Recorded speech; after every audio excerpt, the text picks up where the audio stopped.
Student, आज का हमारा टॉपिक है magnetic dipole moment. Magnetic dipole moment क्या होता है? देखो, of a revolving electron. Magnetic dipole moment M of a revolving electron, उसके बारे में पढ़ेंगे। देखो, सबसे पहले आपने क्या ले लिया? यहाँ पे एक न्यूक्लियस ले लिया, ठीक है। यहाँ पे आपने क्या ले लिया? एक सर्कल ले लिया, ठीक है।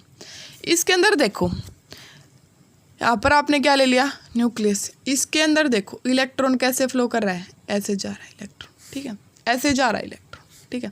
और इलेक्ट्रॉन की स्पीड भी ऐसे ही बढ़ रही है, ठीक है, ऐसे ही जा रही है। इलेक्ट्रॉन क्या क्या चल रही, क्या चल रहा है इसकी? देखो यहाँ पर क्या हो गई? इलेक्ट्रॉन की स्पीड भी, यहाँ पर भी क्या हो गई? इलेक्ट्रॉन की स्पीड भी। बट जो आपका इलेक्ट्रिक करंट है ना, वो अपोजिट डायरेक्शन में जा रहा है। देखो, इलेक्ट्रॉन ऐसे आएगा बट जो करंट है वो ऐसे जाएगा। इलेक्ट्रॉन ऐसे जाएगा बट जो करंट है वो ऐसे आएगा। क्यों जा रहा है? क्योंकि आपने पढ़ रखे हैं, या 10th क्लास में भी पढ़ रखा है कि जो इलेक्ट्रिक करंट होती है ना, उसकी डायरेक्शन आपके पास क्या होती है? Negative to positive.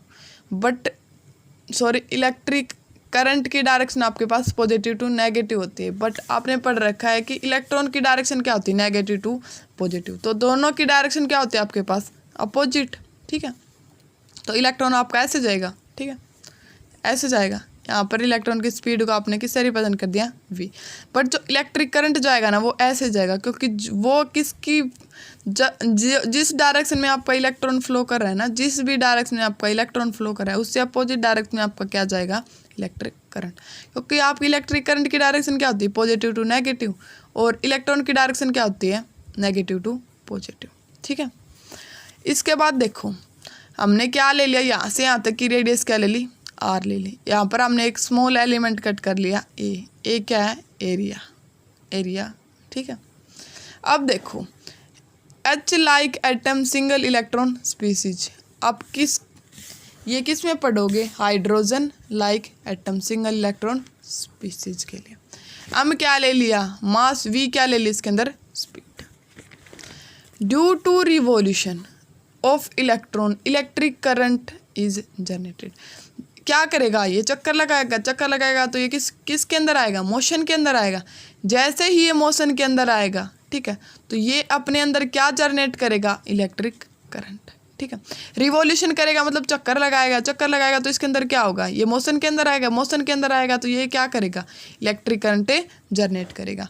Due to revolution of electron होगा, चक्कर लगाएगा, ठीक है। Electric current is generated. Electric current क्या हो जाएगा? इलेक्ट्रिक करंट क्या हो जाएगा? बन जाएगा जैसे ये रिवॉल्यूशन करेगा। I is equal to d q upon d t. Electric current आपने पढ़ रखा है, ये क्या होता है? Rate of change of charge with respect to time. तो डी क्यू को आपने किससे रिप्रेजेंट कर लिया? Rate of change of charge, ठीक है, पर यूनिट टाइम, ठीक है। इलेक्ट्रिक करंट की डेफिनेशन होती है ये। अब इसको आप ऐसे लिख सकते हो, I is equal to d q upon d t हो गया आपके पास। I is equal to amount of charge passing through a cross section in time t upon time t। Amount of charge passing through a cross section in time t, कितने amount में आपका charge pass कर रहा है, ठीक है, cross section कितने time के अंदर? t टाइम के अंदर। t टाइम के अंदर आपका कितना चार्ज पास कर रहा है, ठीक है, अपॉन में time t। I is equal to amount of charge passing through a cross section in time t upon t। कितना चार्ज पास कर रहा है? 1 इलेक्ट्रॉन E, ठीक है। E क्या कर रहा है? इसके अंदर पास कर रहा है। तो I is equal to d q की जगह आपने क्या पुट कर दिया? E। I is equal to E by T.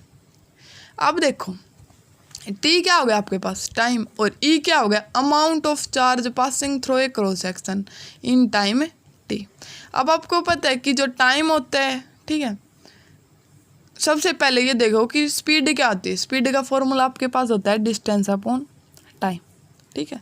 अगर वहाँ से आप अगर टाइम निकालोगे तो टाइम का फॉर्मूला आपके पास हो जाएगा डिस्टेंस अपॉन स्पीड। डिस्टेंस को आप किससे रिप्रेजेंट करोगे? 2πr अपॉन स्पीड को 20, ठीक है। ये वाला फॉर्मूला कहाँ से आया है? आपको पता है कि स्पीड का फॉर्मूला क्या होता है? डिस्टेंस अपॉन टाइम होता है, ठीक है। तो वहाँ से अगर आप टाइम की वैल्यू निकालोगे, ठीक है, तो टाइम की वैल्यू निकालोगे तो डिस्टेंस अपॉन स्पीड, डिस्टेंस क्या है? 2πr, स्पीड क्या है? v। तो यहाँ से आपके पास एक नई इक्वेशन बन जाएगी t इजिकल टू 2πr/v। अब देखो I इजिकल टू आपके पास क्या था, E/t था, ठीक है। तो E/t की जगह आप क्या पुट कर दोगे, 2πr/v। I is equal to E/2πr/v। यहाँ पर आपने पुट कर दिया I इजिकल टू E/2πr/v। ये v ऊपर चला जाएगा, I इजिकल टू आपके पास क्या बचेगा, EV/2πr। ये मैग्नेटिक मोमेंट आपने पीछे पढ़ा था, ये कहाँ से आया था आपका, जो मैग्नेटिक मोमेंट होता है वो डायरेक्टली प्रोपोर्शनल किसके हो जाएगा, इलेक्ट्रिक करंट के, और डायरेक्टली प्रोपोर्शनल किसके हो जाएगा, एरिया वेक्टर के। तो अब आप क्या करोगे, m is directly proportional to the I into A. फिर आपने क्या किया था, इसका प्रोपोर्शनलिटी का साइन हटाया, तो उसकी जगह आपने क्या यूज किया था, m is equal to k into I into A, ठीक है। k क्या है आपके पास, प्रोपोर्शनलिटी कांस्टेंट, उसकी वैल्यू की k की जगह आपने क्या पुट कर दिया, 1। तो आपके पास m इजिकल टू किसके इक्वल आ गया, i into A. m is equal to I की जगह आपने क्या पुट कर दिया, EV/2πr।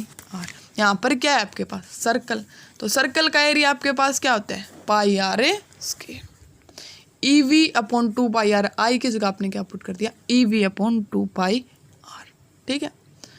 और एरिया क्या होता है सर्कल का, πr²। एक r से एक r आपका कैंसिल हो जाएगा, जो कैपिटल M बचेगा आपका वो क्या बचेगा, EVR/2। क्या बचेगा, EVR/2। इसके अंदर जो मैग्नेटिक फील्ड की डायरेक्शन होगी वो क्या होगी, इनवर्ड, ठीक है। क्या होगी, इनवर्ड। इसके बाद आता है आपका एंगुलर मोमेंटम। एंगुलर मोमेंटम देखो, एंगुलर मोमेंटम को आप किससे रिप्रेजेंट करोगे, एल के ऊपर क्या लगाते हो, वेक्टर। तो एंगुलर मोमेंटम भी क्या होता है आपके पास, वेक्टर क्वांटिटी होता है। वेक्टर क्वांटिटी क्या होता है, those physical quantity which have both magnitude as well as direction, जिसका मैग्नीट्यूड भी हो और डायरेक्शन भी हो, वो क्या होता है आपका वेक्टर क्वांटिटी। और एंगुलर मोमेंटम को आप किससे रिप्रेजेंट करोगे, एल के ऊपर क्या लगाते हो, वेक्टर लगाते हो, ठीक है। यहाँ पर देखो आपने एक सर्कल ले लिया, ठीक है, यहाँ से यहाँ तक कि आपने रेडियस r ले ली। मान लीजिए आपने मान लिया कि इलेक्ट्रॉन क्या हो रहा है, यहाँ से इलेक्ट्रॉन निकल रहा है, उसकी स्पीड क्या है, v, मास क्या है उसका, v क्या है उसकी स्पीड, m क्या है, मास। एंगुलर मोमेंटम का फॉर्मूला आपके पास होता है L is equal to r cross p। L is equal to r cross p। Angular momentum आपका क्या होता है, एक vector quantity, L is equal to r, p की जगह आपने क्या पुट कर दिया, p इजिकल टू आपके पास क्या होता था, mv, m क्या होता था, मास, v क्या होता था, वेलोसिटी। तो L is equal to r mv sine 90। यहाँ पर आपका कौन सा एंगल है, दोनों क्या है, परपेंडिकुलर v और r, mv और r क्या है, परपेंडिकुलर। तो एंगल कितना हो जाएगा, 90। तो L is equal to r cross p की जगह आपने क्या पुट कर दिया, mv।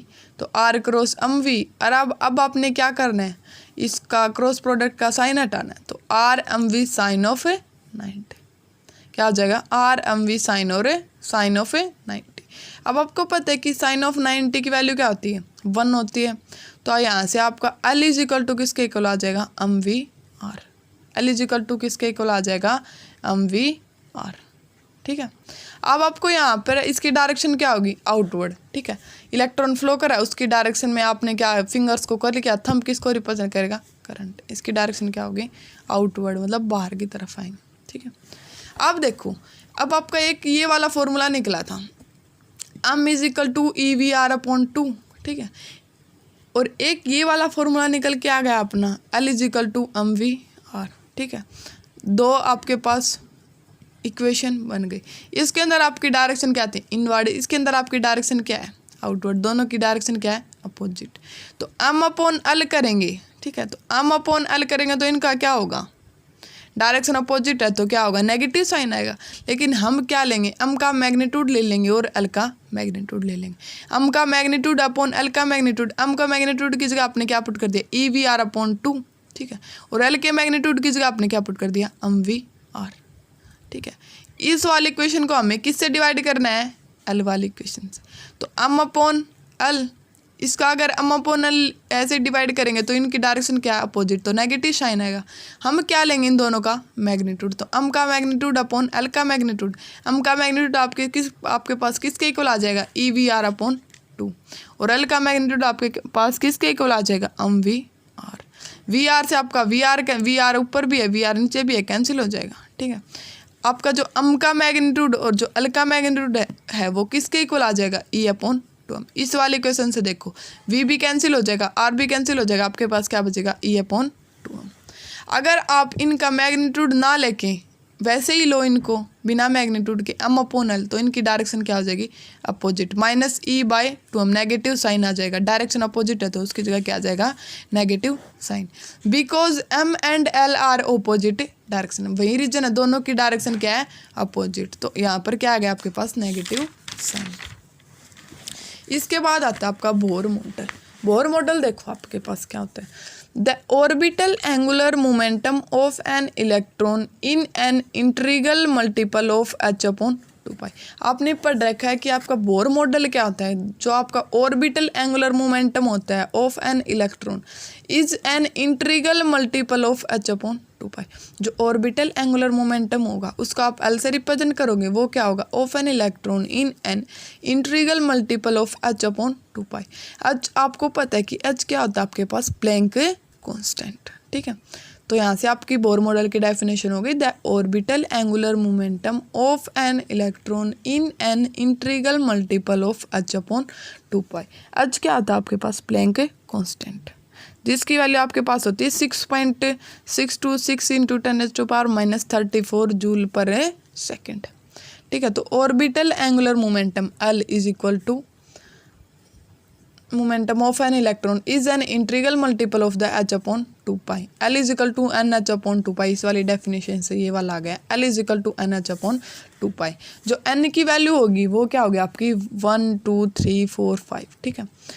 यहाँ पर आपकी n अगर 1 होगा तो कौन सी सेल होगी K सेल होगी, अगर आपका n की वैल्यू क्या होगी 2 होगी तो कौन सी सेल होगी L सेल, अगर आपकी n की वैल्यू 3 होगी तो आपकी कौन सी सेल होगी M सेल, अगर आपकी n की वैल्यू 4 होगी तो आपकी कौन सी सेल होगी N। तो कौन सी सेल यूज होगी KLMN। जब आपकी n की वैल्यू चेंज होती रहेगी तो आपकी सेल भी क्या होगी change. n is equal to 1 2 3 4 5 क्या है आपके पास n क्या हो गया आपके पास इंटीजर, और आपके पास सेल क्या होगी KLMN। अब आपने ये पढ़ रखा है कि m का मैग्नीट्यूड अपॉन l का मैग्नीट्यूड वो किसके इक्वल आता है E/2m के इक्वल आता है। ये वाला रिलेशन पढ़ रखा है, m का मैग्नीट्यूड अपॉन l का magnitude is equal to E/2m। अब आपने m का मैग्नीट्यूड इस साइड रख लिया, ठीक है, m का magnitude is equal to E/2m, l का मैग्नीट्यूड आप इस साइड लेके चले गए तो m का magnitude is equal to E/2π। l की जगह आपको क्या E/2m, ठीक है, l की मैग्नीट्यूड की जगह आपको क्या पुट करना है nh/2π। क्या पुट करना है इस वाली इक्वेशन से nh/2π। तो m का मैग्नीट्यूड आपने एज इट इज लिख दिया, E/2m की वैल्यू एज इट इज लिख दी, l की जगह आपने क्या पुट कर दिया nh/2π, ठीक है, nh/2π। यहाँ से आपका m का मैग्नीट्यूड किसके इक्वल आ जाएगा NEH/2 क्या आ जाएगा 4π m का मैग्नीट्यूड आपके पास हो गया NEH/4π hydrogen like atom single electron species. ये वाली वैल्यू आपकी किसके अंदर आई है, जो हाइड्रोजन लाइक एटम होगा सिंगल इलेक्ट्रॉन स्पीसीज, उसके अंदर आप m की वैल्यू क्या यूज करोगे NEH/4π। n की जगह अगर मान लीजिए आपने 1 पुट कर दिया तो m की वैल्यू क्या होगी मिनिमम, n की जगह 1 पुट करने पर m की वैल्यू क्या आ जाएगी मिनिमम। m का मोड लिया आपने, क्योंकि मोड क्या करता है, जो आपके पास नेगेटिव चीज़ होती है उसको बाहर निकाल के लाते हो आप, तो उसको क्या करता है पॉजिटिव बना के लेके आता है। अगर आपने m का मैग्नीट्यूड मिनिमम ले लिया, मिनिमम कब होगा, यहाँ पर आप क्या पुट कर दोगे n की जगह 1। अगर आप n की जगह 1 पुट कर दोगे ना तो आपके जो पास जो m की वैल्यू निकलेगी वो क्या निकलेगी मिनिमम, ठीक है। n की जगह 1 पुट करने पर m की वैल्यू क्या निकलेगी मिनिमम। तो m का मैग्नीट्यूड इंटू m मिनिमम, जब आपने n की जगह 1 पुट किया तो m के मैग्नीट्यूड की वैल्यू क्या आ गई मिनिमम। इस वाले इक्वेशन में आप n की जगह 1 पुट करोगे तो आपके पास क्या आ जाएगा EH/4π m, ठीक है। अब m क्या था आपके पास, m था आपके पास बोर मैग्नेट्रॉन, क्या था बोर मैग्नेट्रॉन, उसको आप किससे रिप्रेजेंट करोगे B.m। ये क्या है इसकी शॉर्ट फॉर्म बोर मैग्नेट्रॉन। जो आपका E होता है ना यहाँ पे E 1 इलेक्ट्रॉन, उसकी वैल्यू क्या होती है 1.6 इंटू 10⁻⁻19 कूलम। 1 इलेक्ट्रॉन की आपके पास वैल्यू हो गई 1.6 इंटू 10⁻⁻19 कूलम। जो H होता है प्लैंक कांस्टेंट, उसकी वैल्यू होती है आपके पास 6.626 इंटू 10⁻⁻34 -34 जूल पर सेकंड। यहाँ पर जो अच्छा उसकी वैल्यू क्या आ गई 6.626 × 10⁻34 जूल पर सेकंड। ठीक है, जो ME होता है मास ऑफ इलेक्ट्रॉन होता है उसकी वैल्यू क्या होती है 9.1 × 10⁻31 किलोग्राम।